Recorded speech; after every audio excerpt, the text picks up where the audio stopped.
'Cause we're the Miami Dolphins, Miami Dolphins, Miami Dolphins #1.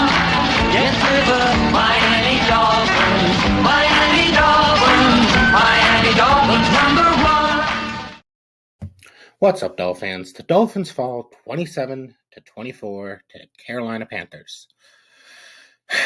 They are now 1-4 in the season.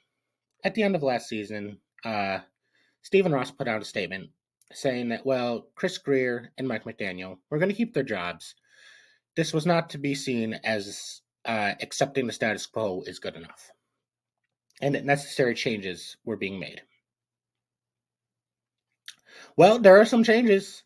At least in the last couple of years before this season, you could beat the bad teams. You couldn't beat the good teams, but you could beat the bad teams. We've beaten one bad team. We beat the Jets. That's it. We can't beat the bad teams. We obviously can't beat the good teams. So you got the changes, and they're changes for the worse. How, as of 1 p.m. the day after the game, do these two still have their jobs? Now, far more I want Grier fired than McDaniel, because Grier has been here since 2016, and he has accomplished diddly shit. We have obviously not won a playoff game since well before he got here, and every draft pick he has made has been a reach. Some of them have been okay, but I don't get it. I don't get how this man still has a job. He clearly does not know how to build a football team. And yes, I want Mike McDaniel fired, but at this point, he clearly cannot coach. And at this point, you probably just want to tank away the season because you're 1-4. You're not going to make the playoffs. I don't care if the entire league is looking terrible and mediocre as hell. You're 1-4. There's no way you're going to make it. So at this point, you might as well just tank with McDaniel, because his coaching decisions have been baffling. I mean, we're just going to put aside the fact that he blew a 17-0 lead for now. But in the last couple of games, between the Jets game and the Panthers game, Darren Waller has been absolutely amazing. And I criticized the move heavily, as did basically everybody, when we traded for a retired player. But he has been playing amazing. So why do you decide to just stop throwing to him? And the excuse that, the other team's going to make adjustments. Yeah, you see if their adjustments work first. And if their adjustments are working and Waller's not performing anymore because of their adjustments, then you change the game plan. If their adjustments aren't going to work, then you keep doing it. And you're not going to find out if you just give up. And also, less than 2 minutes left in a game you are trailing by, only a score. I understand if it's like a 3-score game and the game's basically over. A game you are trailing that you can still win. Less than 2 minutes left. I don't care how far it is on 4th down. You do not punt the ball away. You are giving away the game when you do that. It's baffling. And I think we all at this point have seen the video of McDaniel walking off the field into the tunnel after the game, just looking like a broken man. And I think it basically describes all Dolphins fans at this point. I think this is a face of a man who knows that his career in Miami is over. I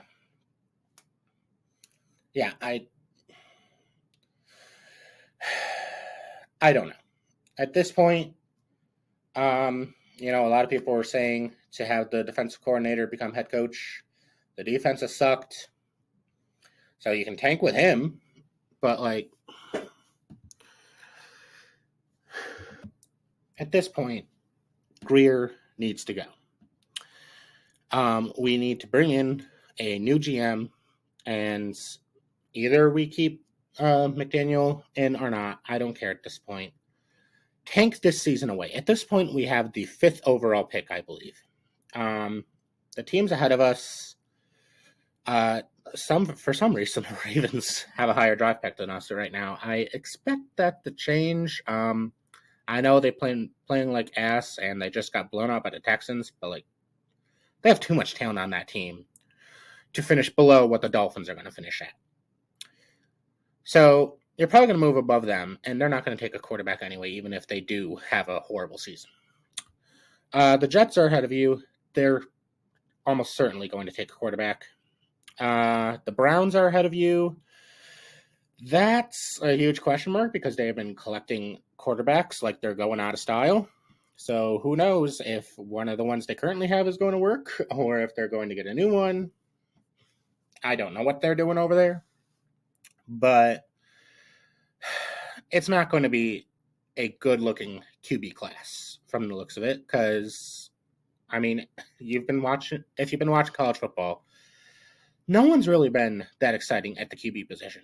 But, like, you got to try something. You got to move on from Tua. I mean, this team was built around his strengths. And, well, when that one thing doesn't work, you see what happens. This timing-based offense, it's so easy to mess up. And it's so difficult to plug in another quarterback into. And when you have an injury-prone quarterback, this whole system does not work.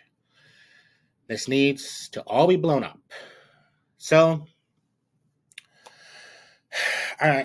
if I keep going, I'm just going to rant forever. The next game for the Dolphins is going to be against the Chargers at home. Definitely not going to win that game.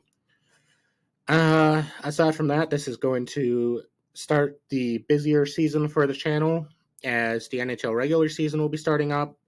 I'm going to be talking about the Habs-Leaf game. After that, probably sometime on Thursday is when that video will come out. So, at least I'll have them to look forward to. And hey, at least I have the Blue Jays.